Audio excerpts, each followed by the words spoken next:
Assalamualaikum warahmatullah everyone. Welcome to Sada Education Society. We are here to help promote Islamic financial literacy. At the same time, we are also trying to highlight the importance of consumer financial protection. We know that many of us have taken some sort of facilities from the Islamic bank. Home financing, car financing, personal financing, trade financing for businesses and so on. And for that matter, we need to know what are our obligations as well as what are our rights in the use of these facilities. What are the financial charges and what are the implications if we wish to settle our debt earlier, or what will happen if we defaulted on our debt obligation. So these are things that the consumer need to understand, and that can be made more easier when we understand well the meaning and the principle of Islamic banking, and one of which, of course, is the principle of al-bay', because al-bay' is the Quranic alternative to riba, and therefore we must understand it very, very clearly so that the basis of Islamic banking is to be defined by al-bay' and nothing else. Of course, we see that al-bay' today has been viewed from the perspective of contract, where the contract of al-bay', whether it is murabaha or tawarruk or ijara or mudarabah, it must be valid. It must be valid and sahih, and for that matter, for it to be valid, the contract of al-bay' must be free from the prohibitions such as riba, gharar or ambiguities, gambling or maisir, and the use of prohibited commodity in the business of sale. So that is one dimension of sale that is in the prevailing system of Sharia compliant. But my thinking is that al-bay' in the Quran is more than that, because we are contrasting al-bay' with riba, and riba is basically a business of lending money with interest, and therefore that business will be challenged by al-bay', which is a business of selling and buying. So the two system of al-bay' and riba need to be thoroughly examined and reviewed so that we can come up with a dynamic meaning of al-bay', such that when it is applied in banking, then it will make the Islamic bank, a more superior and value-adding bank compared to the current riba bank or interest-bearing bank in the financial market today. So, as I have mentioned earlier in the previous video, that in order to conduct al-bay', then there must be capital investment, right? So al-bay' as a business and commercial activity, to conduct al-bay' as a business and commercial activity, we need capital fund in order to conduct the sale business. And this capital fund can come from our own money. So if we are running it as a sole proprietor, then we will be using our own savings and to invest. So it is our own capital. But if we would like to enlarge the capital base, then we can invite other people to join in, so we can form a partnership, or whether a musyarakah partnership or a mudarabah partnership. Both are possible. And this is how al-bay' would be more potent in contrast to riba, where now al-bay', the capital fund that we have gathered in a collectivity, would be invested in the respective platform that we have chosen, whether we want to invest the fund in a retail and wholesale business, which is basically al-bay', or we can further look into the other perspective of al-bay' that include ijara or leasing, salam, istisna, and mudarabah.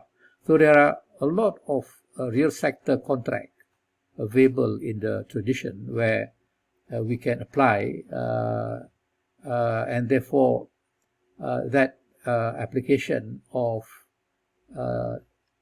mudarabah and ijara or sale funded by capital fund. So it is funded by risk capital.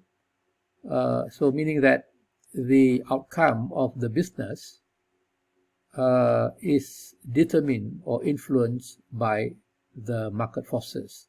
So we are leaving whether the business is able to make profit or loss, we will leave it to the market forces to determine the outcome of the sale, compared with riba, where the outcome of the loan is determined by contract. So when the contract when the contract define that by way of loan, a debt is created, and therefore the lending party will be able to acquire profit based on that contractual agreement.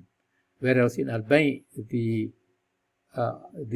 profit is only a residual of the outcome of business, and therefore when we put the trading activity or production activity to the vagaries of the market forces, then we see that this kind of business transaction are more equitable than the riba-based transaction, because we are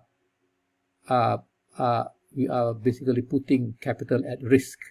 So the principle of al-ghurm bi-ghunni, that is with profit come losses, or al-kharaj bi-daman, with profit come responsibility. So these are the two main legal principles in Islam that we apply in our business, which is al-bay'.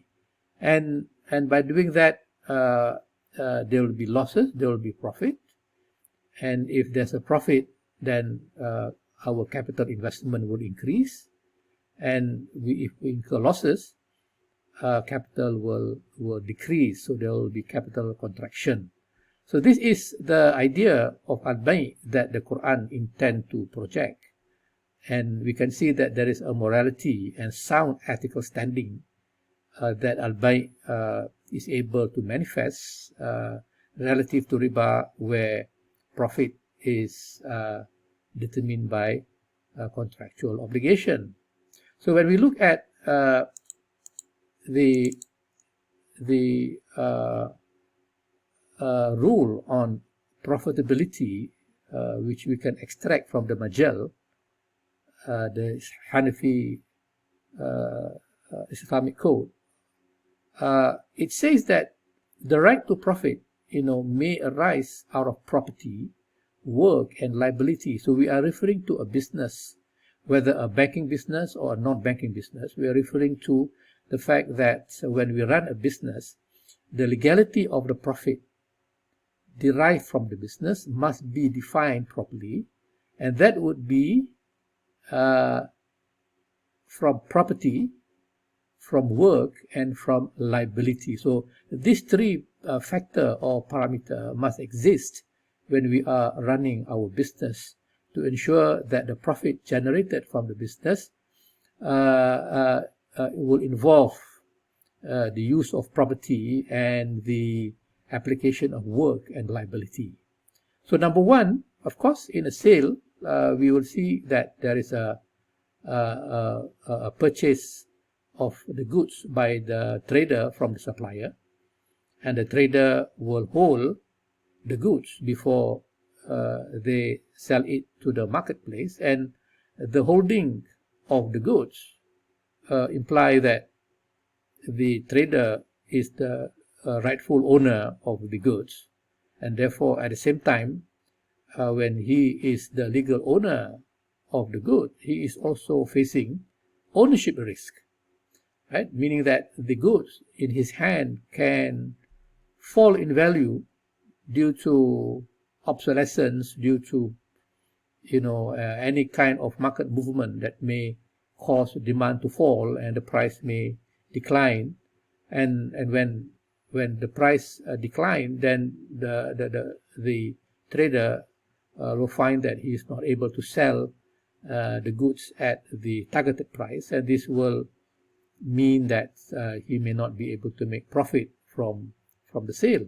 So by way of ownership, by way of taking ownership of the goods, the trader faces ownership risk, and therefore he is likely to make losses and profit, and therefore in the sense that he deserves to enjoy the profit because he is or she is risking his capital or her capital in the business, and therefore they deserve to earn profit from that such risk-taking business.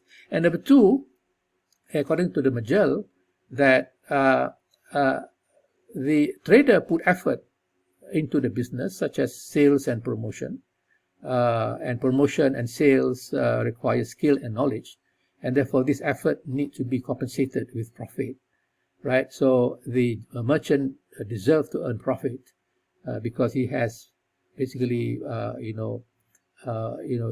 apply his skill and knowledge in the promotion and marketing of the goods. And lastly, daman, or liability, that he is responsible for the goods sold to the customer, and if there is any defect, then there is a warranty system provided by the merchant to remedy the problem. So these are the three factor or three parameter that must exist in any sale in order to justify that the profit derived from the transaction is lawful and legitimate.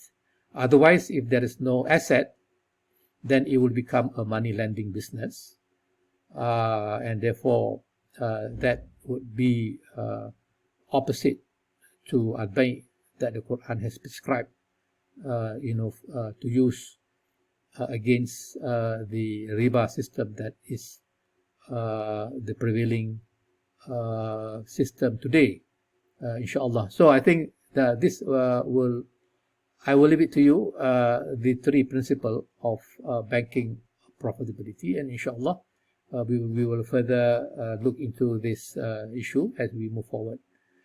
Thank you very much, but don't forget to share and to comment as well as to subscribe. Assalamualaikum warahmatullahi wabarakatuh.